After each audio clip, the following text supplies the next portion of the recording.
Muy buenos días, amados. Dios les bendiga. Qué regalo hermoso poder vernos en esta mañana y qué regalo precioso poder encontrarnos con el Creador, no por un lugar, sino por una persona maravillosa en la que hemos sido puestos por su incomparable gracia y su infinita misericordia. De manera que rogamos al Señor que con su luz nos alumbre de una manera especial. Cuando Pablo oró por la iglesia de Éfeso, oró para que el Señor les diera espíritu de sabiduría y de revelación en el conocimiento de Él. Y damos gracias a Dios porque aunque nosotros podemos exponer las Escrituras, la luz de quién es Dios solo lo puede traer el Espíritu de Dios a nuestras vidas. De manera que eso es algo que necesitamos cada uno de quién, de nosotros. El Señor dijo: y serán todos enseñados por Dios. Y cada uno de nosotros tenemos que experimentar esta realidad en nuestras vidas, porque necesitamos entender que Dios está obrando de una manera especial en este tiempo, porque nos está llevando más profundo. Y nos está llevando más profundo porque nos está sacando de la forma contemplativa en la que nosotros hemos estado y nos está llevando allí donde podamos entender cómo nuestra vida está involucrada. Porque la mayor parte del tiempo nosotros hablamos de lo que Cristo hizo por nosotros, de cómo Cristo entregó su vida en la cruz del Calvario, de cómo derramó su sangre, de cómo ocupó nuestro lugar, pero pocas veces nos detenemos a pensar que eso que le ocurrió a Cristo también tiene que ocurrir en nuestras vidas. Y cuando hablamos lo que ocurrió a Cristo, no estoy hablando de un derramar de la sangre nuestra, porque pudiéramos derramar nuestra sangre y esa sangre no tiene ningún valor delante del Señor. La única sangre que tuvo todo el valor para hacernos justos delante del Padre fue la sangre del Hijo derramada en la cruz del Calvario. Pero la Escritura dice que nosotros fuimos juntamente crucificados ¿con quién? Con Él. A Él en la cruz del Calvario le ocurrió una muerte. De manera que si nosotros fuimos puestos en Cristo, en nosotros también tiene que ocurrir esa realidad. No de ver simplemente que Cristo murió, sino que cuando Cristo murió, también allí nosotros estábamos muriendo. Y estábamos muriendo a esa vieja naturaleza, estábamos muriendo a ese viejo hombre dentro de nuestras vidas, de manera que cuando dejamos de contemplar simplemente la vida de Cristo y contemplamos nuestras vidas puestas en Cristo, esto va a cambiar mucho nuestro caminar, porque a veces vemos solo como la obra que fue hecha allá y no nos damos cuenta que la obra que fue hecha allá tiene que suceder acá, en cada una de nuestras vidas, porque eso no fue algo histórico, fue algo eterno. Y nosotros a veces lo vemos como algo histórico, vemos como que lo que sucedió hace 2000 años en el Monte Calvario, y entonces se queda ya como en la historia y nos damos cuenta que eso es algo eterno que tiene que suceder en nuestras vidas y en nuestros corazones. Dice la Escritura que nosotros fuimos circuncidados en Él, no con circuncisión hecha a mano, sino con la circuncisión de este cuerpo pecaminoso carnal en la circuncisión de Cristo. De manera que no era algo que se estaba haciendo en el cuerpo, sino algo que estaba sucediendo por el poder de la vida de Cristo manifestándose sobre un ¿qué? Sobre un ser humano. Y más en los tiempos en los que estamos viviendo. Cantábamos ahora en las canciones iniciales que pronto aparecerá por segunda vez ¿quién? El Señor. Pronto regresará, pronto nos llevará con Él, pero también es necesario que atendamos qué es lo que Dios está obrando y qué está aconteciendo con su iglesia en este tiempo, porque así como la Escritura define que en los postreros días habrá apostasía, también la Escritura dice que sobre los postreros días, aunque tinieblas cubrirán la faz de la tierra, sobre nosotros amanecerá el sol de justicia. O sea, van a haber dos cosas conjuntamente, aunque van a haber apostasía, pero también va a haber un avivamiento. No un avivamiento a la manera del hombre, no un avivamiento de multitudes reunidas en un lugar, no, un avivamiento de la vida de Dios dentro del corazón, y un avivamiento que Dios ya nos permitió ahora en la pandemia probar un poquito, ¿cierto? Desde esa pandemia permanentemente están amenazando cuando a cualquier momento puede haber nuevamente un aislamiento, ¿cierto? Y lo que parece imposible para la mente humana que pueda volver a suceder, en cualquier momento pudiese volver a suceder. Y no podemos perder de vista que antes de que la mente de cualquier ser humano hubiera estado detrás de la pandemia, detrás de lo que sucedió en la pandemia estaba obrando ¿quién? Dios. Nos buscamos muchas explicaciones para mirar quién tenía la culpa, y detrás de eso estaba obrando Dios. ¿Qué estaba obrando Dios?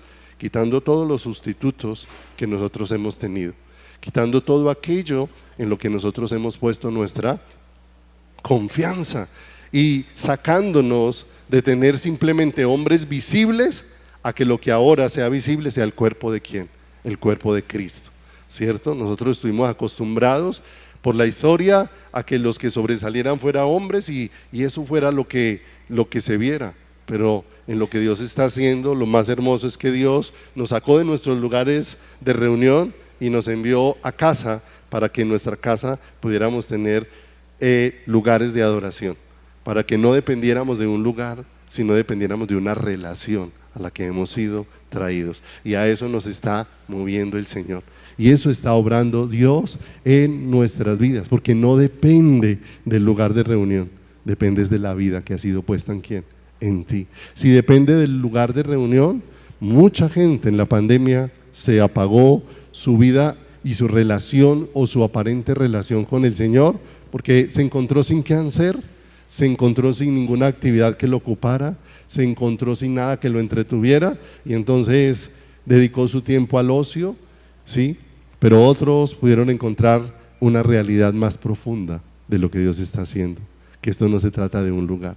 Celebramos reunirnos, qué bendición que Dios nos dé la oportunidad todavía de reunirnos y de hacerlo con libertad, pero esto no se trata de un lugar, se trata de una vida puesta dentro de todos y cada uno de nosotros. En Hebreos 2:1, si quiere acompañarme a leer allí para que iniciemos esta mañana. Hebreos capítulo número 2, versículo número 1 dice: por tanto, y esto es un llamado para todos y cada uno de nosotros, para en una generación que hoy está absorbida por muchas cosas y que necesitamos ser sacudidos por Dios de una manera profunda, para que todo aquello con lo que estamos embelesados sea quitado de nuestra vida y realmente suceda, puesto los ojos en Jesús, el autor y consumador de la fe.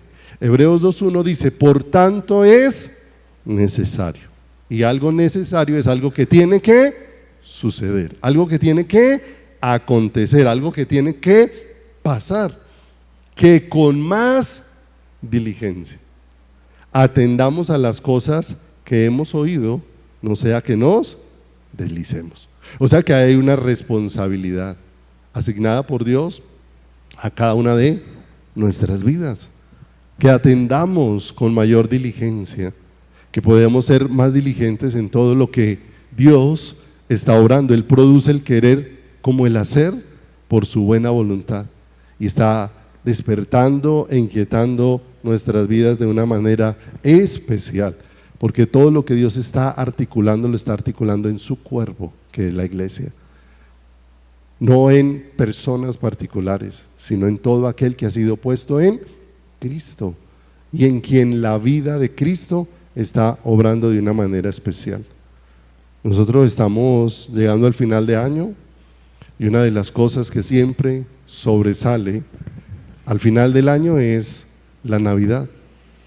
Sí, la Navidad, y la idea de lo que vamos a mirar en esta mañana en relación con la fe que hemos venido estudiando en los últimos días, que no la produce el hombre, sino que procede de la naturaleza y de la vida de Dios puesta en nosotros, y que hoy vamos a hablar un poco acerca de la fe que obra por el amor. Pero para mirar eso que obra por el amor, necesitamos, tal vez muchos de los que estén aquí ya lo conozcan o lo entiendan, pero necesitamos cada uno poder mirar en las Escrituras cómo Dios está obrando o cómo Dios obra toda esa vida que nos ha dado por medio de Jesucristo, nuestro eterno Salvador.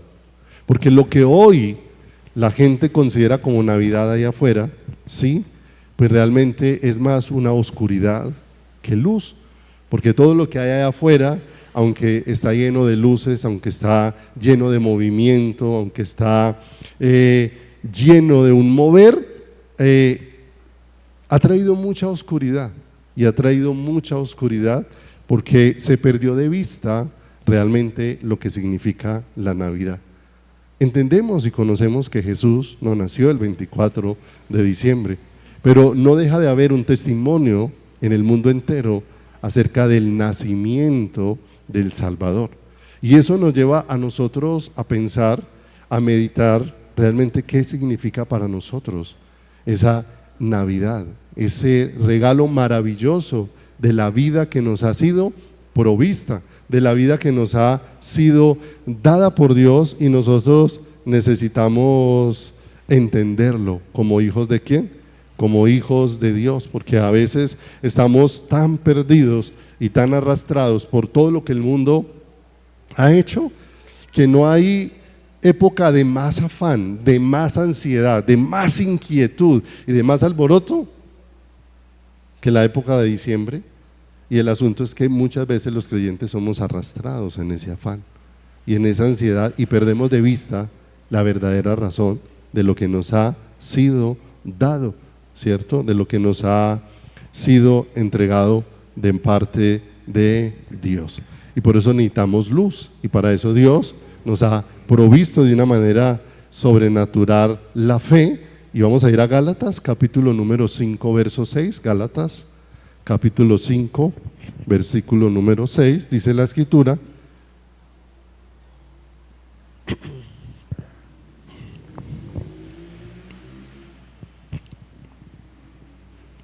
porque en Cristo Jesús, y es muy hermoso, porque Cristo vino a cambiar todo, y no pierda de vista.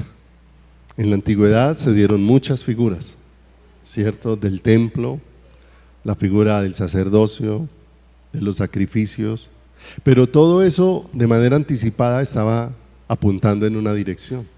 Todo eso estaba señalando hacia la vida que Dios nos ha prometido, y no nos podemos quedar centrados pensando o esperando en nuestro caminar que sea una actividad la que pueda solucionar nuestra vida. Realmente la vida del ser humano solo puede ser solucionada por una persona, la persona del Señor Jesucristo.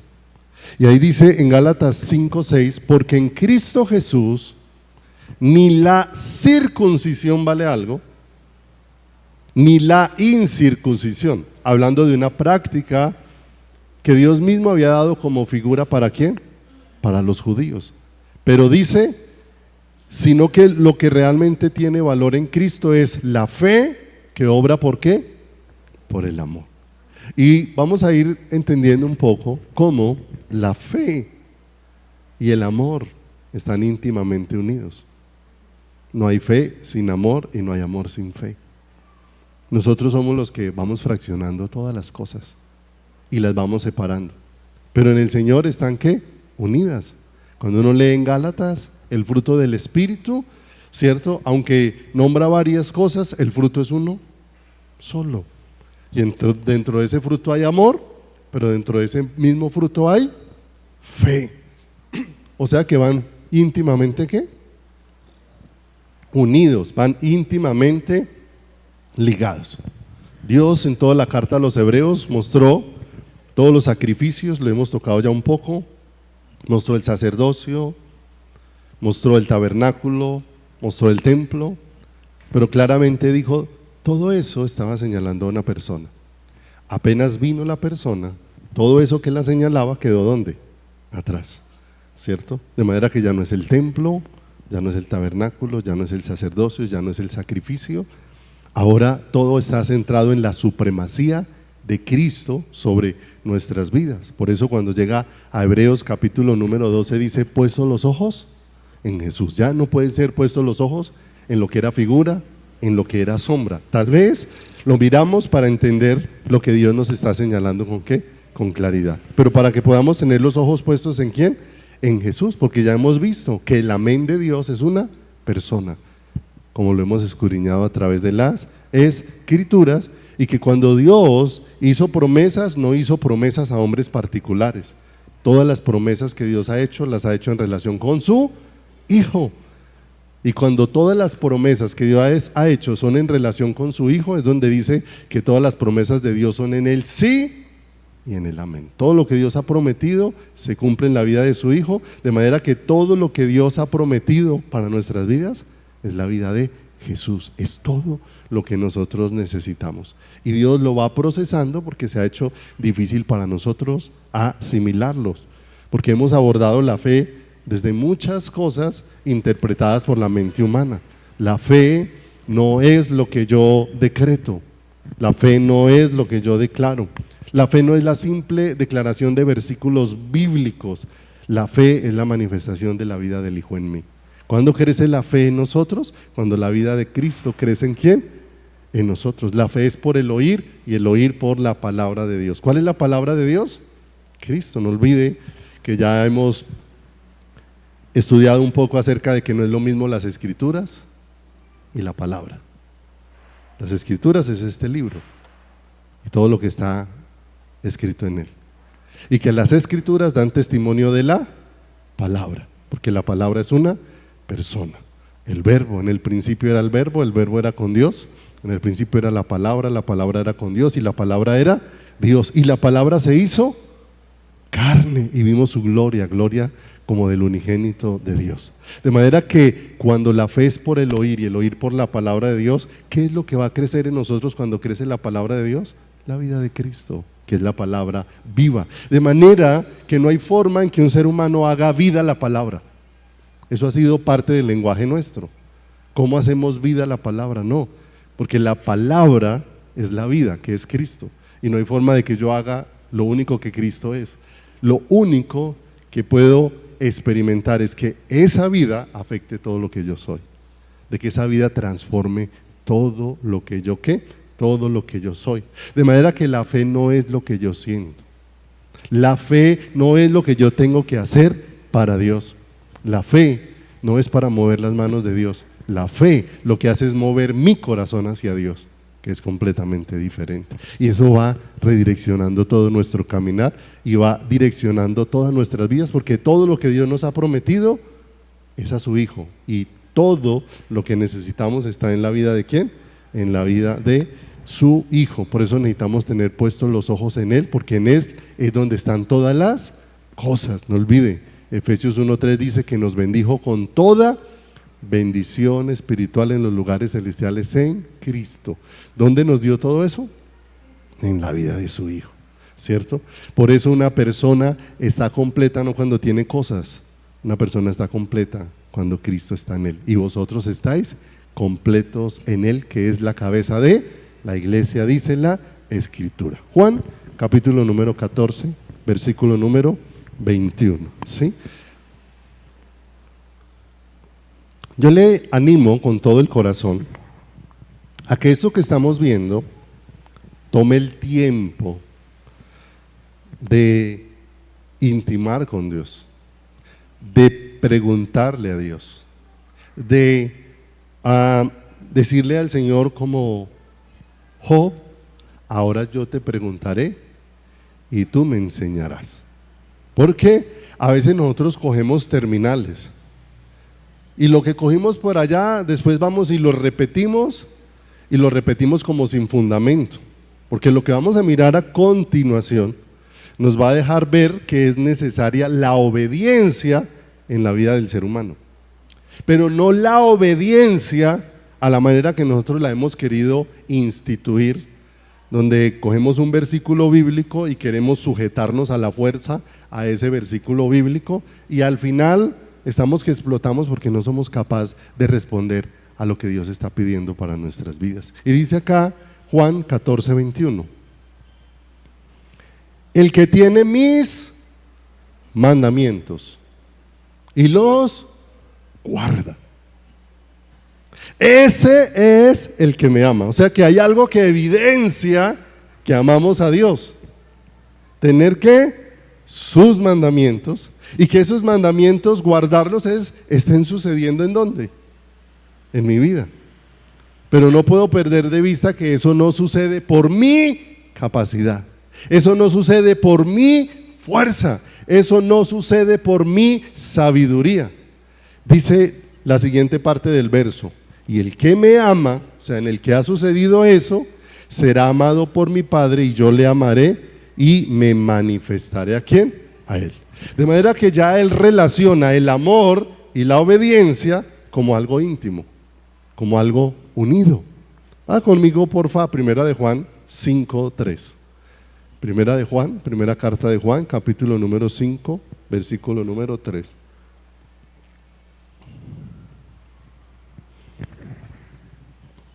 Dice: pues este es el amor a Dios, que guardemos sus mandamientos. Y sus mandamientos no son ¿qué? No son gravosos. En otras partes dice, o en otras versiones dice, no son una carga difícil de ¿qué? De llevar, porque este es el amor. Y entonces ahí define de una manera especial la misma escritura qué es amar a Dios, ¿cierto? Y amar a Dios es guardar sus mandamientos. Pero si nosotros nos damos cuenta que cuando Dios se refiere a amar a Dios y a la obediencia, está hablando desde la nueva naturaleza que ha sido puesta en nosotros, desde la nueva vida que ha sido puesta en nuestras vidas. Ahorita lo vamos a ahondar un poco más, recordando a algunos que es el nuevo nacimiento, o que es nacer de lo alto, cuando la vida de Cristo es puesta en cada uno de nosotros por el poder precioso del Espíritu Santo en cada una de nuestras vidas. Y esto nos lleva a entender que cuando Dios está definiendo obedecer sus mandamientos, no lo está definiendo desde la naturaleza humana, lo está definiendo desde la nueva naturaleza que ha sido puesta en nosotros. Porque cada vez que la naturaleza humana se esfuerza por hacer lo que Dios le pide, hace un esfuerzo, y mire, Dios no está buscando que nosotros hagamos lo que Él dice. Dios lo que quiere tener es el corazón, de qué le sirve, o Dios no está buscando que nosotros tratemos de hacer todo lo que Él pide, pero nuestro corazón no esté puesto en Él. ¿Qué es lo que está buscando Él? Él dice: dame, hijo mío, tu corazón, porque donde esté vuestro tesoro, allí también estará ¿qué? Vuestro corazón. De manera que esa obediencia y ese amar a Dios, Dios lo está definiendo desde una naturaleza. Por ahí en primera de Pedro dice que todas las cosas que pertenecen a la vida y a la piedad nos han sido dadas por su divino poder, que Dios nos dio preciosas y grandísimas promesas para que por ellas llegásemos a ser participantes de la naturaleza divina. O sea que Dios, todo lo que ha prometido es para que yo participe de la naturaleza de Dios dentro de mí, dentro de mi corazón, dentro de mi caminar. Y es ahí donde los mandamientos no son gravosos, porque parte de la vida que ha sido puesta. Y aquí es muy importante que nosotros podamos entender un poquito acerca de la vida y cómo Dios la establece dentro de nosotros. El siguiente verso de primera de Juan 5:4 dice: porque todo lo que es nacido de Dios vence al mundo. Y esta es la victoria que ha vencido al mundo, nuestra fe, ¿sí? ¿Y desde qué está hablando esa fe? Desde la nueva naturaleza que ha sido puesta en nosotros, y desde el Cristo que está siendo formado en nuestra alma. En la nueva traducción del Viviente esta porción dice, pues todo hijo de Dios, ¿sí? ¿Cómo se llega a ser hijo de Dios? La Escritura dice no es por voluntad de sangre, no es por voluntad de varón, no es por voluntad de hombre, sino por la voluntad de ¿quién? Por la voluntad de Dios. Se llega a ser hijo de Dios por una obra de Dios poniéndonos en la vida de ¿quién? En la vida de su Hijo Jesucristo. Él pone a Cristo en nosotros y a nosotros nos pone ¿en quién? En Cristo, para hacernos sus hijos. De manera que dice, pues todo hijo de Dios vence este mundo de maldad. ¿Y cuál es el mundo de maldad? Nosotros siempre pensamos que el mundo de maldad está afuera, pero el mundo de maldad está dentro de nosotros ¿qué? Mismos. Y no podemos perder de vista esto. ¿Por qué somos pecadores? No por las acciones. Las acciones solamente desnudan una realidad que hay en nosotros. Un ser humano es pecador porque nació con una naturaleza caída. Si tiene más o menos acciones, eso lo que hace visible es la naturaleza que tiene. De manera que Dios vino a hacernos libres más que de las acciones, vino a hacernos libres de la naturaleza que produce esas acciones. Casi siempre nosotros hemos tratado de contrarrestar los síntomas y no el problema raíz. Y a veces en lo espiritual nos pasa lo mismo que nos pasa con el médico. Cuando una persona tiene una dolencia y va donde el médico, ¿qué quiere? No que lo examinen para saber de raíz cuál es el problema, sino que quiere es que le quiten el dolor. Y se enoja si no le quitan el dolor rápido. Y a veces el médico dice, vea, si le enmascaro el dolor, no sé qué pasó. Le puedo quitar el dolor, pero no vamos a saber la raíz del problema que tiene. Y Dios hace algo bien especial. Cuando pone una nueva naturaleza dentro de nosotros, la vida de su Hijo, ¿de cuál maldad nos va a librar? De la maldad de esa naturaleza rebelde, de esa naturaleza hostil. Es que a nosotros nos cuesta creer mucho que el ser humano natural no quiere nada con Dios, aunque nombre a Dios. La Escritura dice por ahí en Romanos que no hay justo ni aún uno, no hay quien busque a Dios, no hay quien haga lo bueno. De manera que no hay un solo ser humano que quiera tener algo con ¿quién? Con Dios, porque la naturaleza que caída, todo lo que tiene es enemistad ¿con quién? Con Dios, ¿cierto? ¿Y qué hace Dios? A través de esa nueva naturaleza nos permite vencer ese mundo de rechazo que hay en nuestro corazón hacia Dios y que hay en nuestro corazón hacia el Señor. Y entonces vamos a ubicarnos en Lucas, por favor, Lucas, porque todo eso suena muy bonito y para algunos puede sonar extraño, pero definitivamente Dios en cada porción de la Escritura dejó cómo nos va a dar luz de lo que Él hace, cómo lo hace y cómo se va a manifestar en quién, en nuestras vidas. Porque allí en Lucas está narrado cómo Dios hizo posible que su Hijo viniera a este mundo y se manifestara como ¿qué? Como hombre. Y de allí se toman muchos datos y se toman muchas cosas, pero antes de eso quisiera recordarle algo. Si me pone ahí la palabra de Nati, el año pasado el pastor Wilson nos explicó un poco acerca de esto, ¿cierto? La palabra Navidad, ¿sí? Que en el original es esta palabra, en nati vitate sería la palabra, nati vitate, bueno, no sé ni cómo se lea, pero así suena, nati vitate. Y mira lo hermoso, lo que significa es nacimiento de la vida para ti. Y qué tanto se ha alejado lo que el hombre natural entiende como Navidad de lo que es verdaderamente una luz sobre la vida del corazón humano. Porque hoy el ser humano está sufriendo más por lo que no puede hacer en el mes de diciembre que por haber encontrado la realidad de la vida que nació para quién, para Él, de la vida que nació para nuestro corazón y para nuestro caminar. Lo que Dios nos dio en la Navidad fue la vida ¿de quién? La vida de su Hijo. Y es hermoso porque yo creo que todos nosotros hemos dado y hemos recibido regalos.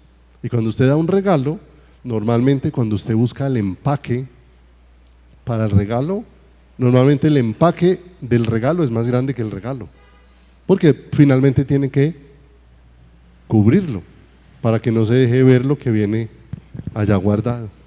Pero lo particular en el nacimiento de Jesús es que no había empaque que pudiera contener ese regalo. El regalo era más grande que el empaque que lo contenía. Era un regalo que desbordaba toda la capacidad del ser humano y de todo lo que nosotros podemos entender. Ahora, todo lo que Dios va a obrar, lo obra a través de su Espíritu. Jesús, cuando estuvo como hombre, una y otra vez dijo que si Él se iba, ¿enviaría a quién? Al Consolador, el Espíritu de verdad, que nos conduciría al conocimiento de toda la verdad. De manera que aunque nuestra vida está centrada en Cristo, toda la obra que sucede en nosotros es la obra del Espíritu Santo. El Espíritu de Dios es el que revela las palabras de Dios. El Espíritu de Dios es el que enseña las palabras de Dios. Y el Espíritu de Dios es el que instala la vida de Dios dentro de cada uno de nosotros. Que todo lo que Él viene, Jesús mismo dijo, cuando Él venga, Él no va a hablar de sí mismo. Él todo lo que va a hablar es ¿de quién? De mí. O sea que el Espíritu de Dios, ¿qué viene a formar en la vida de nosotros? A Cristo. ¿A quién viene a revelar? ¿A quién nos viene a mostrar? ¿A quién nos va a señalar con claridad? ¿La vida de quién? La vida de Jesucristo. En 1 Corintios 2:9 dice, antes bien, cosa que ojo no vio, ni oído yo, ni ha subido en corazón de hombre, son las que Dios tiene preparadas para los que le aman. Y es bonito como está ese versículo, porque dice que lo que Dios ha preparado para los que lo aman no puede surgir o no puede ser entendido desde la vista natural, desde el pensamiento del hombre, ¿sí? Sino que eso necesita ser dado a conocer al ser humano. Eso que ojo no vio, ni oído yo, ni ha subido en corazón de hombre, dice el verso 10, pero Dios nos la reveló a nosotros. ¿Por quién? Por el Espíritu, porque el Espíritu todo lo escudriña, aún lo profundo ¿de quién? De Dios. De manera que ¿quién trae esa revelación a nuestro ser? ¿Quién nos va a dejar ver todo lo que nos ha provisto Dios? El Espíritu de Dios obrando ¿en quién? Obrando en nosotros. Y pase ahí 2 versículos más adelante, antes de continuar, en el 12, y dice, y nosotros no hemos recibido el espíritu del mundo, o sea que en el mundo hay un mover espiritual. El mundo ciertamente está perdido con la Navidad, porque ciertamente el mundo no puede diferenciar. Es más, la gente habla en el mundo del espíritu de la Navidad, y ciertamente eso es un espíritu diferente al Espíritu de Dios. Y nosotros no hemos recibido el espíritu del mundo, sino el espíritu que proviene ¿de quién? De Dios, para que sepamos lo que Dios nos ha ¿qué? Concedido. O sea que para que entendamos y tengamos luz de lo que Dios nos ha dado, se necesita el obrar del Espíritu en nosotros. Verso 13, lo cual también hablamos, no con las palabras enseñadas por la sabiduría humana, sino con las que enseña ¿quién? El Espíritu. Entonces el Espíritu revela, el Espíritu enseña y el Espíritu es el que instala la vida dentro de ¿quién?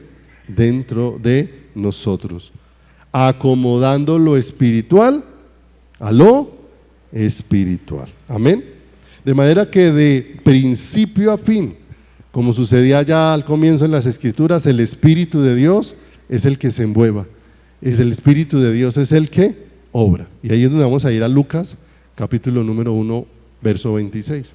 Tal vez una historia conocida, tal vez simplemente puede recordar cosas en este día, tal vez para otros pueden aprender cosas nuevas, pero aquí hay un regalo maravilloso. Lucas 1:26 dice, al 6.º mes, el ángel Gabriel fue enviado por Dios a una ciudad de Galilea, llamada Nazaret, a una virgen desposada con un varón que se llamaba José, de la casa de David, y el nombre de la virgen era María. Y entrando el ángel en donde ella estaba, dijo: salve, muy favorecida, el Señor es contigo, bendita tú entre las mujeres. Mas ella, cuando le vio, se turbó por sus palabras y pensaba qué salutación sería esta. Entonces el ángel le dijo: María, no temas, porque has hallado gracia delante de Dios, y ahora concebirás en tu vientre y darás a luz un hijo, y llamarás su nombre Jesús. Este será grande y será llamado Hijo del Altísimo, y el Señor Dios le dará el trono de David su padre, y reinará sobre la casa de Jacob para siempre, y su reino no tendrá fin. Entonces María dijo al ángel: ¿cómo será esto? Pues no conozco varón. Respondiendo el ángel le dijo: el Espíritu Santo vendrá sobre ti, y el poder del Altísimo te cubrirá con su sombra, por lo cual el santo ser que nacerá será llamado Hijo de Dios. Y eso que no solamente fue puesto para el anuncio que le fue dado a María y para lo que iba a acontecer y aconteció en la vida de María, sino que era un anuncio también para todos nosotros, porque allí Dios de una manera especial está dejándonos ver cómo toda la obra de Dios es hecha en nuestras vidas, ¿cierto? Dios envía un mensajero, viene un ángel, ¿sí? Aquí con un nombre llamado ¿qué? Gabriel. Ese fue el mensajero designado por Dios. Él vino solamente a traer una ¿qué? Una noticia. Él vino a hacer un anuncio. Ninguna noticia que se haya dado hasta ese momento era tan buena noticia como la noticia que el ángel iba a ¿qué? Anunciar. Nada de lo que se hubiera dicho sobre la faz de la tierra había sido tan grandioso como este anuncio que estaba haciéndose aquí de una manera extraordinaria, porque lo que él viene a anunciar es lo que Dios se ha propuesto hacer.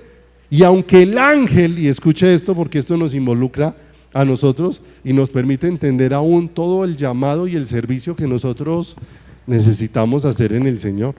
¿Por qué? Porque el ángel fue enviado como mensajero.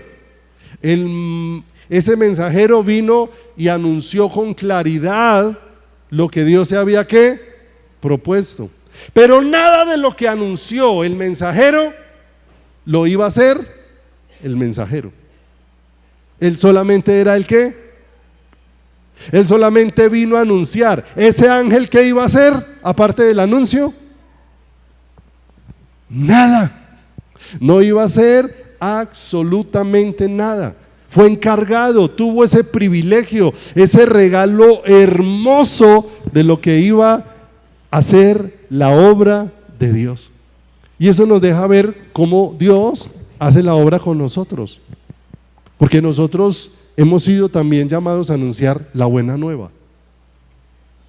Cuán hermosos son los pies de los que anuncian las buenas nuevas. ¿Y cuáles son las buenas nuevas? De anunciar el regalo de Dios, que es ¿qué? Que es Cristo. Pero a veces perdemos de vista, y a veces nosotros queremos llevar el mensaje y queremos también ser el que lo instala en la vida del otro y el que lo hace en la vida del otro. Como el ángel solo era el mensajero, porque la salvación solo es la obra ¿de quién? De Dios. Y la salvación, tanto en su vida como en la mía y en la de cualquiera, solo es la obra ¿de quién? Es la obra de Dios, ¿sí o no? Le pregunto, levanten la mano los que han ganado almas para Dios.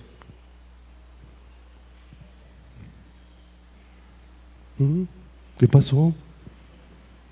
¿Qué pasó? ¿Dónde están los ganadores de almas? ¿Sí? Bonito. Porque es que el único que gana almas para Dios es Dios. No hay ganadores de alma, no nos dejemos engañar. No hay un hombre que gane almas para Dios.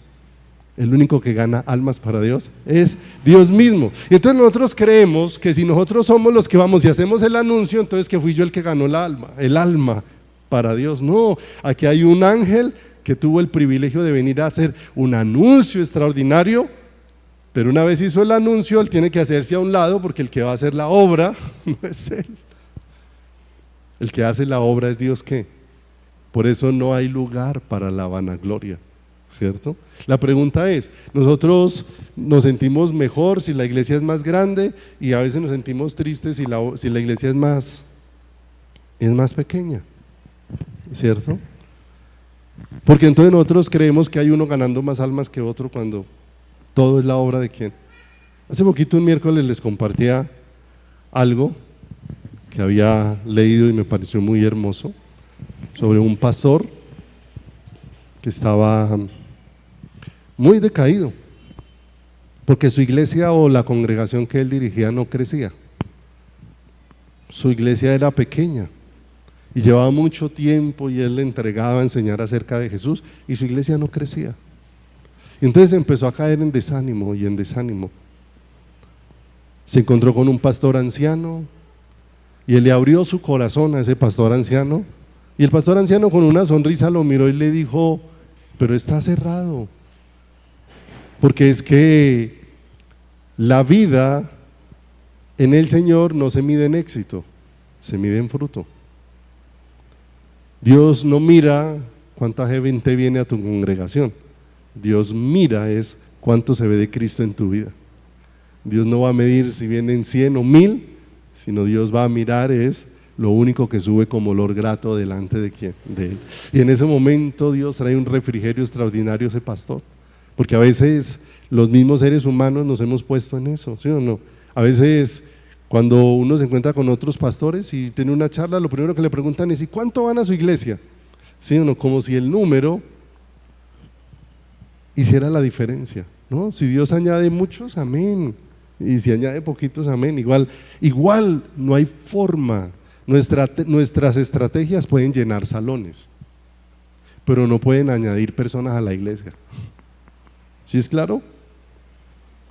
Nuestras estrategias pueden llenar salones. Un salón lleno no significa gente salva, porque la escritura dice en Hechos: y el Señor añadía a la iglesia cada día los que habían de ser salvos. El único que añade es el Señor. Entonces aquí empezamos con una cantidad de cosas hermosas, porque vino un mensajero, pero el mensajero tiene claro que él viene a hacer el anuncio, ¿sí? Y tiene un privilegio y no se niega a ese privilegio, como nosotros tenemos un privilegio, mis amados, de compartir de Cristo, pero entender que ese Cristo que estamos anunciando, solo el Espíritu de Dios puede hacer esa obra. ¿En quién? En las personas. Isaías 9:6 respecto a esto dice: porque un niño nos es nacido, hijo nos es dado, el principado sobre su nombre, y llamarás su nombre admirable, consejero, Dios fuerte, Padre eterno, príncipe de paz. Aunque nosotros hacemos el anuncio, la obra la hace Dios mismo. ¿Qué dice la escritura? Jesús mismo le dijo a Pedro: tú eres Pedro, y sobre esta roca edificarás mi iglesia. ¿Ha leído esa versión? No, porque ahí dice: tú eres Pedro, y sobre esta roca, dijo, edificaré. O sea, que ¿quién es el que edifica la iglesia? ¿Pedro? No, Cristo. Y por ahí hay un salmo que dice: si Jehová no edifica la casa, en vano trabajan los que. Porque es la obra única y exclusivamente ¿de quién? Y exclusivamente de Dios. Y cuando este mensajero entra y le está dando un saludo a la mujer, y ella se siente como extrañada de ese ¿qué? De ese saludo, ahí en Lucas 1:28, donde dice que entrando el ángel donde ella estaba le dijo: salve, muy favorecida, el Señor es contigo, bendita entre las mujeres. ¿Sí o no? Nosotros a veces decimos amén a cosas que no entendemos. ¿Sí o no? Nos dijeron un poco de cosas, suenan como bonitas, como espirituales, como que tienen Biblia, y decimos amén. Así no sepamos ni para dónde vamos con eso. Pero ocurrió algo en María. Frente a todo eso que el ángel le está diciendo, salve muy favorecida, el Señor es contigo, bendita tú entre las mujeres, mas ella cuando le vio se turbó por las palabras de él y pensaba, ¿y este qué? ¿De dónde salió con todo eso? ¿Eso qué significa? ¿Qué es todo eso que está diciendo? ¿Cierto? O sea, era algo que ella necesitaba entender. ¿En quién? En su corazón. Él está haciendo un anuncio de una realidad que va a venir, pero para ella esa realidad todavía no había ¿qué? No había acontecido. Él, de una manera especial, le está anunciando a ella el favor de ¿quién? El favor de Dios. Y eso nos coloca en otro lenguaje muy diferente al que nosotros manejamos. ¿Sí? Porque el ser humano maneja mucho la meritocracia. ¿Sí? Y en la iglesia no hay meritocracia. ¿Sí?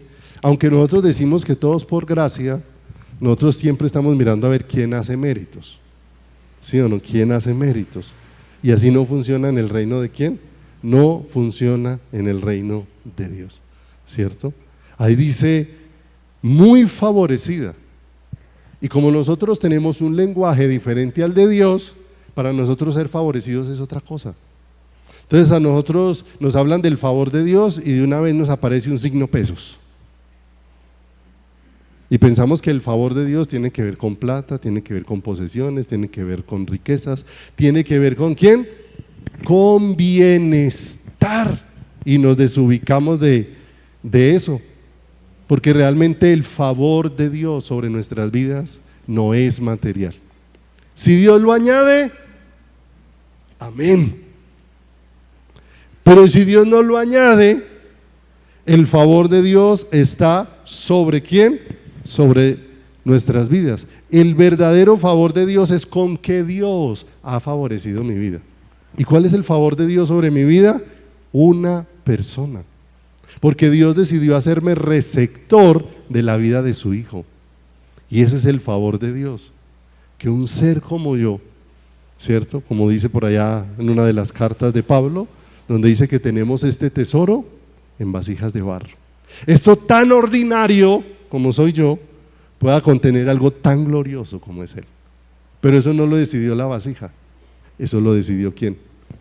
Lo decidió Él. De manera que el favor de Dios no es ¿qué? No es material, sino el favor de Dios es el cumplimiento de lo que Dios ¿a qué? Ha prometido. Allá en Génesis, cuando el hombre pecó, el Señor le dice a la mujer, y pondré enemistad entre la simiente de la mujer y la simiente de la serpiente. Y habla como la simiente de la mujer, un descendiente de la mujer, heriría en la cabeza a la simiente de la serpiente. O sea, cómo destruiría el poder de ¿quién? El poder de Satanás.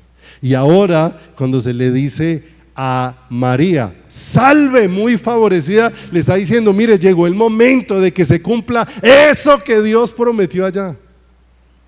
Ese favor incomparable se va a cumplir, ¿qué? Se va a cumplir ahora. Las promesas que le fueron hechas a Abraham, porque no dice que fueron hechas a Abraham y a sus simientes, sino a Abraham y a su simiente, la cual es Cristo.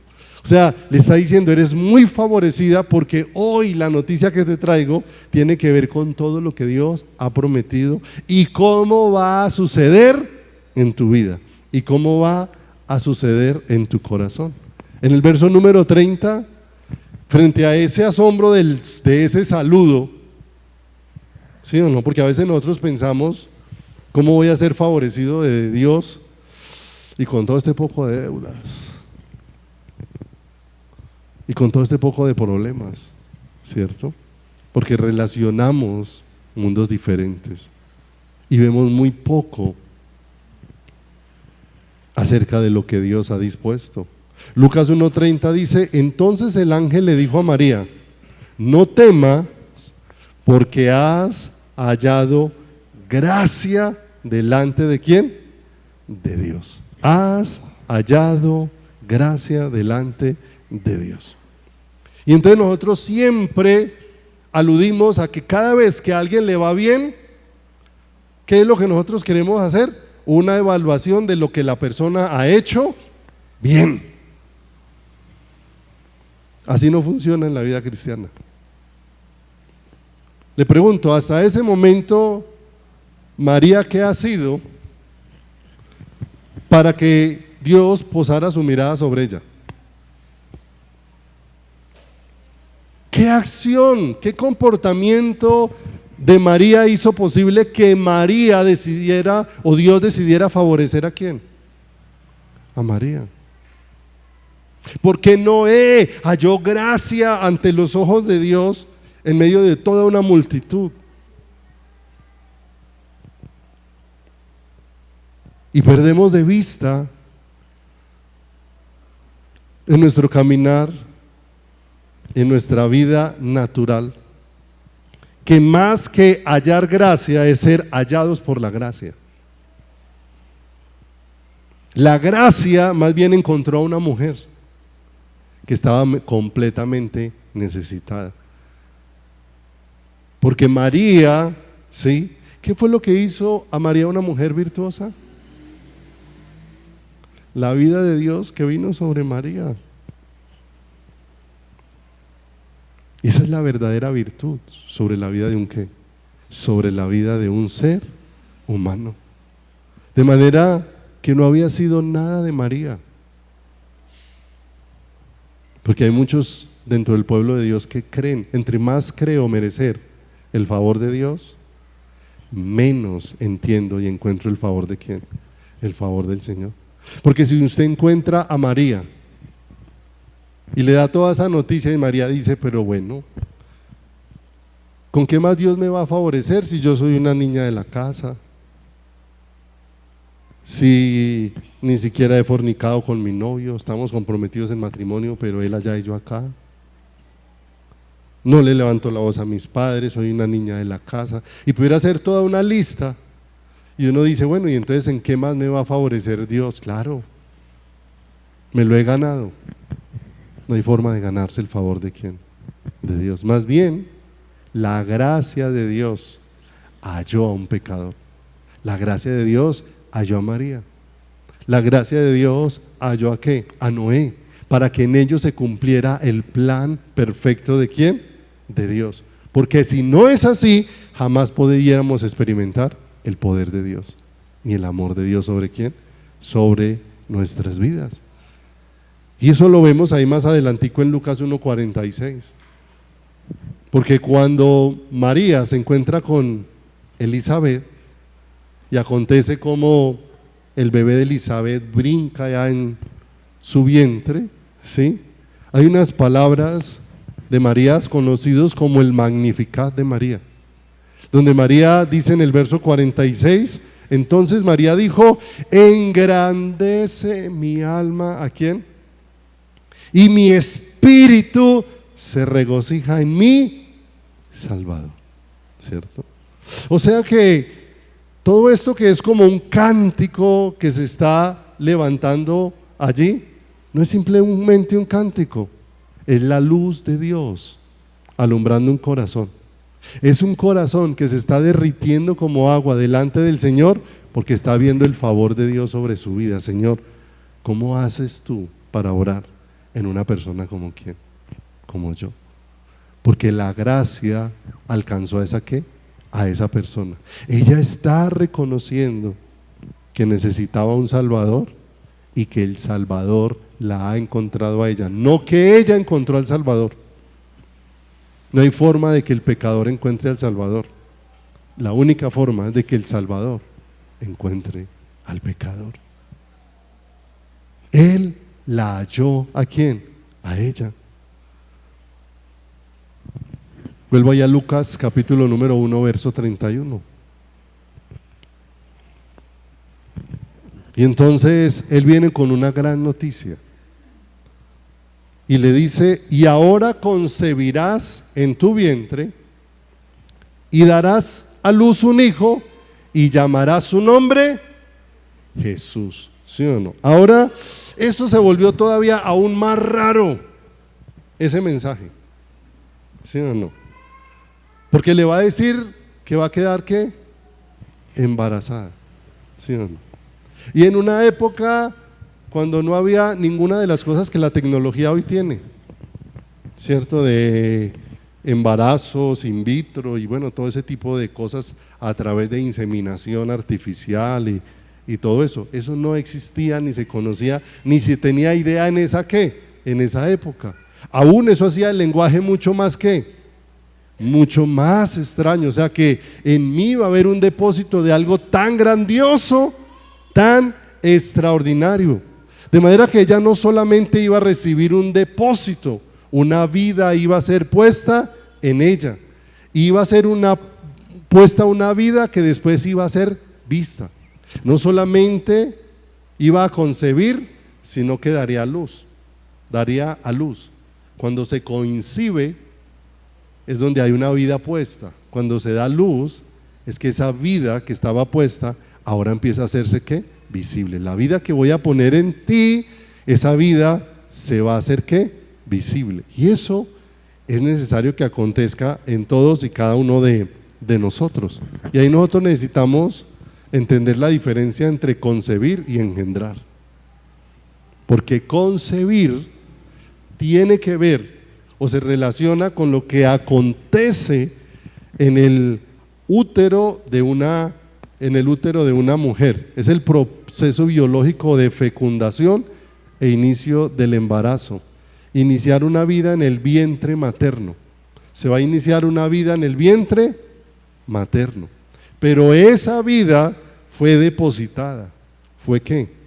Fue puesta. Lo mismo que va a suceder en cada uno de nosotros. Cada uno de nosotros como María fue escogida para que en su vientre llevara el cuerpo ¿de quién? De Jesús. Pero nosotros fuimos escogidos para que cada uno de nosotros lleve la vida ¿de quién? La vida de Jesús, ¿cierto? Algo que es puesto en nosotros, una vida que primero es puesta y después esa vida va a ser ¿qué? Visible. Por eso en el proceso Dios lo que va a ir haciendo es visible la vida de Cristo. ¿En quién? En cada uno de nosotros, ¿sí o no? Y esto va cambiando el lenguaje, ¿sí? Yo hace mucho rato aprendí a no usar la Biblia, la siguiente frase, ¿sí? Porque uno muchas veces hace algo, otro se lo señala como malo, pero la respuesta de uno es: Dios conoce mi corazón. ¿Ha utilizado esa frase alguna vez? No, es que Dios conoce mi corazón, ¿sí? Cuando no era consciente de eso, la decía. Y era para defenderme porque le estaba diciendo al otro: usted no sabe con qué intención yo lo hago. Usted no sabe qué es lo que yo estoy haciendo. Pero después entendí que cada vez que yo digo Dios conoce mi corazón, estoy aceptando lo que Dios dijo, que mi corazón es engañoso y perverso más que todas las cosas. De manera que si digo eso, lo que estoy diciendo es consciente de que yo no puedo ofrecerle algo a Dios que sea agradable delante de ¿quién? Delante de su presencia. De manera que el que origina esa vida que se va a producir en nosotros es ¿quién? Es Dios mismo. Es el que va a originar eso de una manera especial. Va a ser puesto un depósito, concebirás y darás ¿a qué? A luz. Y aquí es importante poder ver algo. ¿Ha usted escuchado de embarazos artificiales? Donde una damita quería tener un hijo, no está embarazada, pero empezó a simular estar embarazada. Y entonces manifestaba antojos, manifestaba comportamientos, fue consiguiendo almohaditas y se las fue poniendo, ¿cierto? En la medida que pasaban los meses, pues se ponía una almohadita más grande. Fue mandando a hacer la ropa de manera que se viera el proceso que estaba viviendo, pero aunque estaba viviendo un proceso, llega el momento donde ese proceso no se puede sostener, porque tiene que haber un momento donde la vida que dice que porta se tiene que hacer ¿qué? Visible. Cuando se da ¿qué? a luz.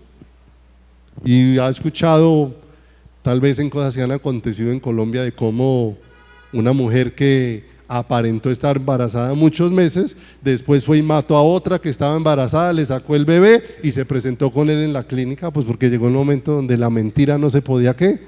Sostener. Si no aparece un bebé, la mentira se va a ir ¿a dónde?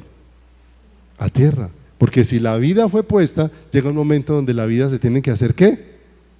Visible. Esa vida depositada va a dar a luz. Lo que concibió va a dar ¿a qué? Va a dar a luz.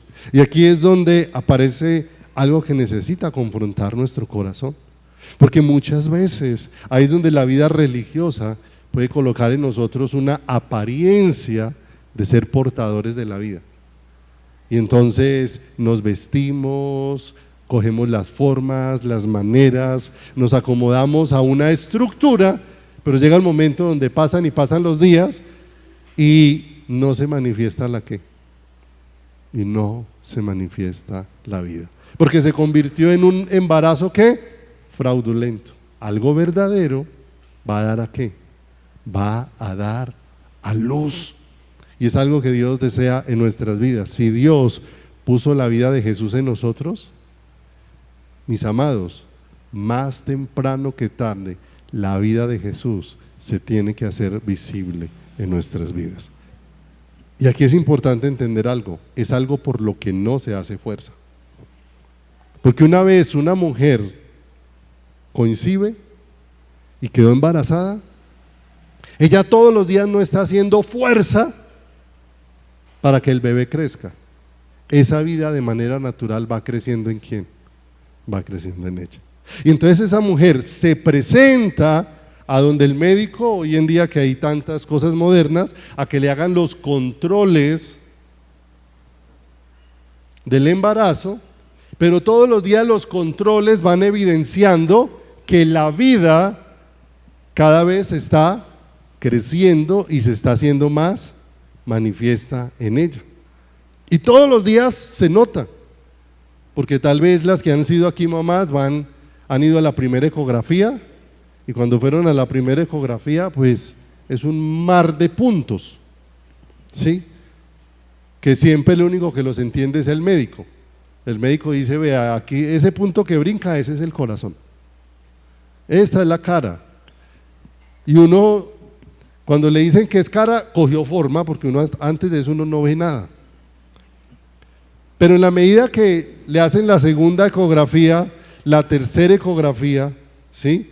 En la medida que avanza de manera natural el crecimiento de la vida, en esa medida cuando vuelven y examinan, se ve más claro lo que se está ¿qué? Lo que se está formando. Y ya más adelante le muestran y ya la mano se ve definida, ya la cabecita se le ve definida, a tal punto que llega el momento donde está tan definido aún el sexo que le dicen es niño o es qué, o es niña, ¿cierto? Pero mire que eso que empezó, que no tenía forma, como había vida, empezó a crecer y la vida va tomando forma y no había que hacer fuerza, simplemente dejar que la vida va así sucede en la vida cristiana. No hay que hacer fuerza, la vida va tomando ¿qué? Forma y va creciendo y se va haciendo cada vez ¿qué? Más visible. Porque si lo único que yo tengo es religión, vamos a pasar años y años y años y la vida nunca se va a manifestar. La Escritura dice, el que tiene el Hijo, tiene la vida. El que no tiene al Hijo, no tiene la ¿qué? No tiene la vida. O sea que tendrá que haber una manifestación de vida en nosotros, no por nuestra fuerza. Si sucedió, eso que sucedió va a dar un fruto en nuestras vidas. Nosotros no tenemos que hacer fuerza para parecernos a Cristo. Simplemente la vida de Cristo va creciendo en nosotros, esa vida va tomando forma, ¿sí? Y se va manifestando. La imitación de la vida de Cristo sí tiene que, o requiere mucho esfuerzo, y al final deja mucha ¿qué? Frustración. Lucas 1:34, adelantémonos un poquito ahí. Lucas capítulo número 1, verso 34. Entonces María dijo al ángel, ya él le trajo toda una noticia extraordinaria, gloriosa, ¿cierto? De que Dios ha dado la vida de su hijo, de que ella ha sido escogida para que esa vida sea depositada ¿en quién? En él. Ahora ella dice, todo eso me parece extraordinario, pero viene la pregunta crucial. Entonces María dijo al ángel, verso 34, ¿cómo será esto? Y yo creo que es la misma pregunta para nosotros en el tiempo presente. ¿Cómo será esto? O sea, ¿cómo sucederá la vida del Señor? Porque nosotros queremos de una manera especial que se nos indique un método, que se nos indique una forma, ¿cierto? Que nos diga cómo hacerlo. Y nos ponemos a buscar esas experiencias y cosas raras y no conocemos a quién. Y no conocemos al Señor. ¿Alguna vez les compartí que yo quería sentir algo raro de parte del Señor? Trabajaba en un hotel, como a las 3 de la mañana subía a una habitación y me ponía a orar. Y la oración era, Señor, yo quiero sentirte, yo quiero sentirte, yo quiero sentirte. Y una noche estaba ya arrodillado orando cuando sentí como un frío que me subió de los pies así. Y entonces yo dije, llegó el Señor. Y entonces intensifiqué la oración.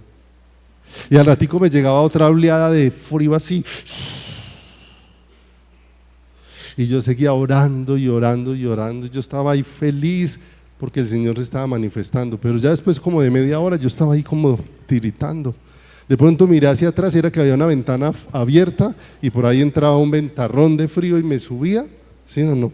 Porque así es que nosotros queremos experimentar al Señor. Nosotros como que queremos sentir un calor de arriba abajo, queremos sentir que se nos pongan rojas las orejas, queremos, bueno, todo ese tipo de cosas, ¿sí? Y después de que todo eso sucede, los cambios en nosotros son nada. Pero entendí que lo que estaba buscando era una experiencia, no conocer al Señor. Las experiencias no cambian. La vida de una manera sobrenatural tiene que suceder. ¿Y cómo será esto? ¿Cómo sucederá la vida de Dios en nosotros? Pastor, ¿cuántos días de ayuno son necesarios? ¿Cuántas noches de vigilia? Señor, ¿será que me falta tener más clara la doctrina de la salvación?